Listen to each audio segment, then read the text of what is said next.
Hi, this is Andrew Sears, and welcome to week 8 of Introduction to Nonprofit and Ministry Management. This week is focused on the field of self-management. So how do you manage yourself?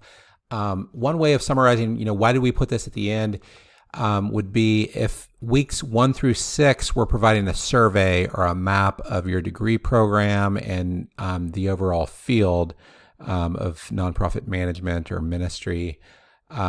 Week 7 essentially was about charting a course through that map, creating a degree plan and a career plan. Ultimately, what week 8 is about is how do you have tools to help you to achieve your goal, get your degree, and to make it to your career goals. So, and that is a field called self-management. So what are self-management skills? It's the ability to organize your work and working environment to maximize productivity, to set boundaries with others, to manage stress and to maintain balance, to manage energy and rest effectively, to set goals and organize time towards those goals, to motivate yourself, to establish habits that promote health, to maintain spiritual disciplines and self-care, to develop relationships, community, and accountability to promote health, and to manage behavioral and other addictions. So a lot of you may be coming into this course and you may, some of you may say, wow, I really do need a lot of self-management skills. And others of you may feel like, what, I'm doing pretty good on my self-management skills.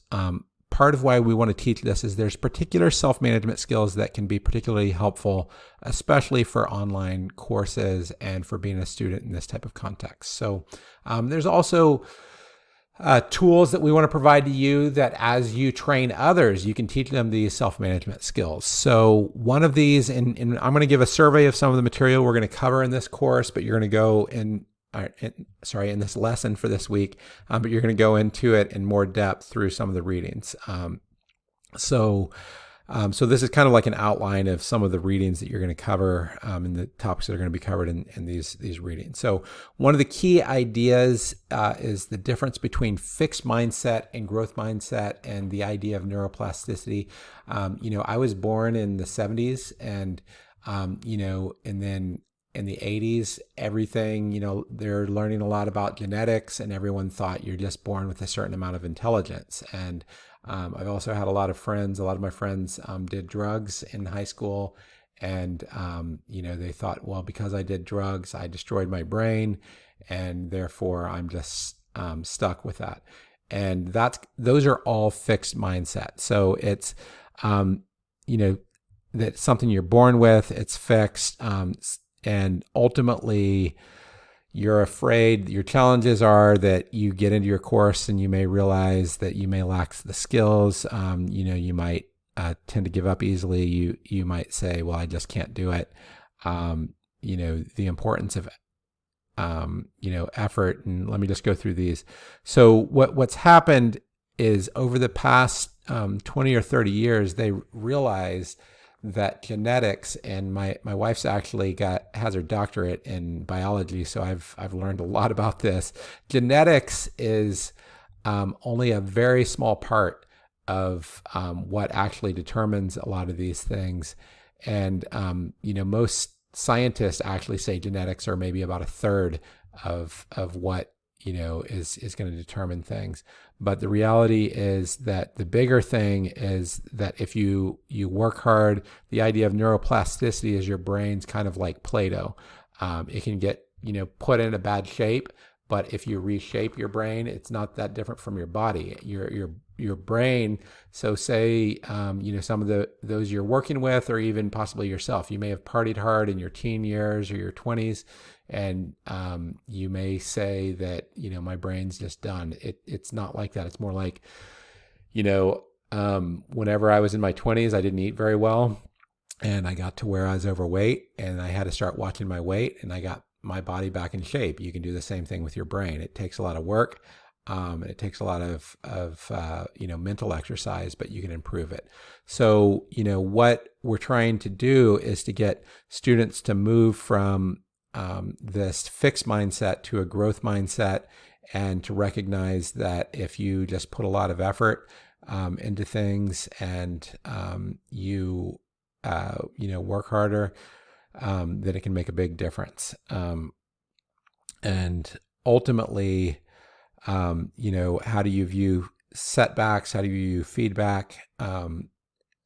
Ultimately, you have to, as you're getting feedback in your courses, view it as something to learn from, identify areas to improve, use it as a wake-up call, a time to work harder, and recognize that ultimately, if your brain's out of shape, then you can get it in shape. So that is the difference between fixed mindset and growth mindset. And it's not just something that people are trying to say, like have a positive attitude.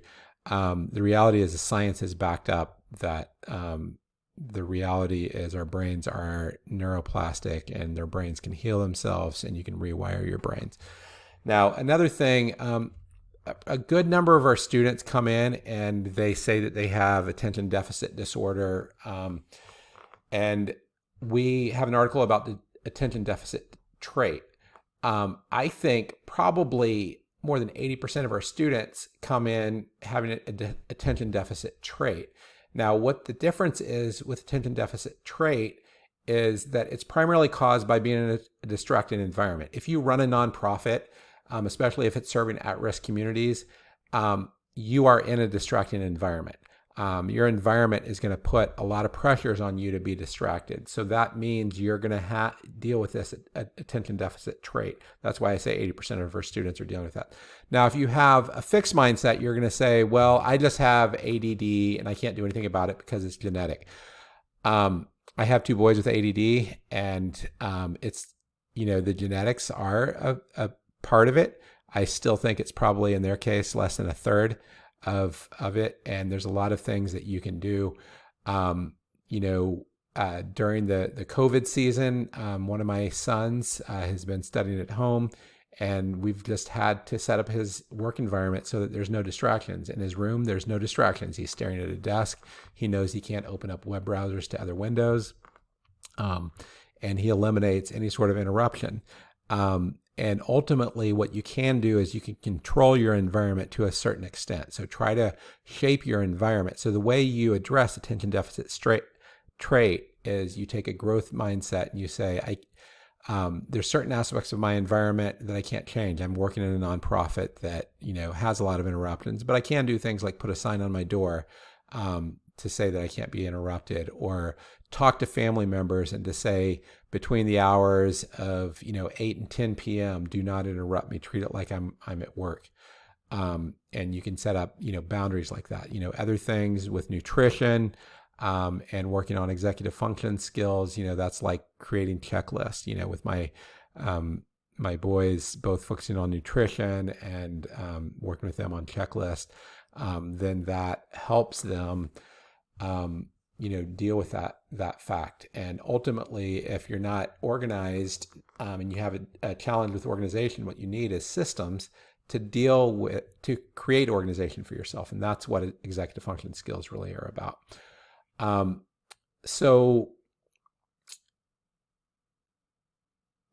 Recognizing that there are biological elements sometimes to this, and that is a factor, but it's usually not the dominant factor.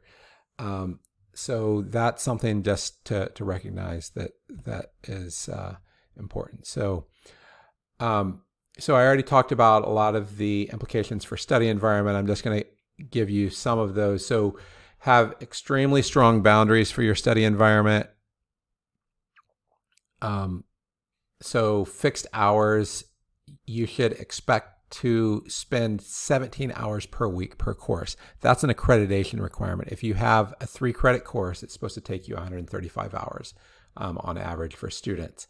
So we have a lot of students that, they're getting C's and D's in their courses and they're only spending 5 hours a week on the course. And, it's basically like being a part of a sports team and only showing up to practice 1 day a week. If it's a 5-day a week, sports team, you're not going to do well. The other thing is treat study hours like a job, avoid all distractions, and ask family members to respect that time as if you're at work. This is a big one. A lot of people who work in nonprofits and in ministry, they love music. They love lyrics. They love, having distractions. To be honest, people get addicted to distraction. There's been studies that have shown having music with lyrics significantly decreases your ability to study. Now, having music without lyrics can either be neutral, and certain types of music can sometimes help a little bit. I prefer no music, but in having background TV, you might as well be drinking a beer or something while you're studying. It's not going to help you. Or background YouTube.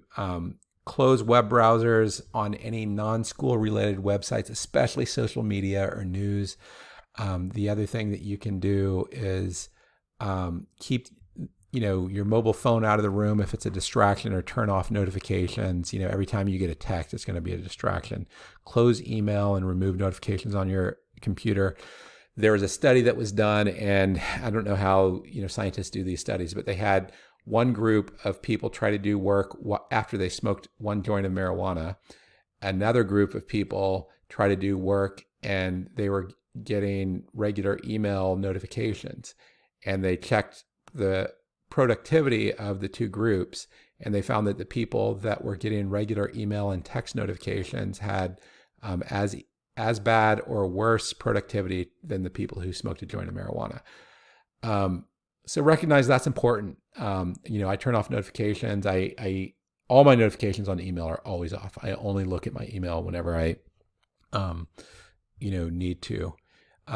Use a desk if possible to clear it from any distractions. Use the philosophy of study hard and rest hard. So we have you go through this: manage your energy, not your time.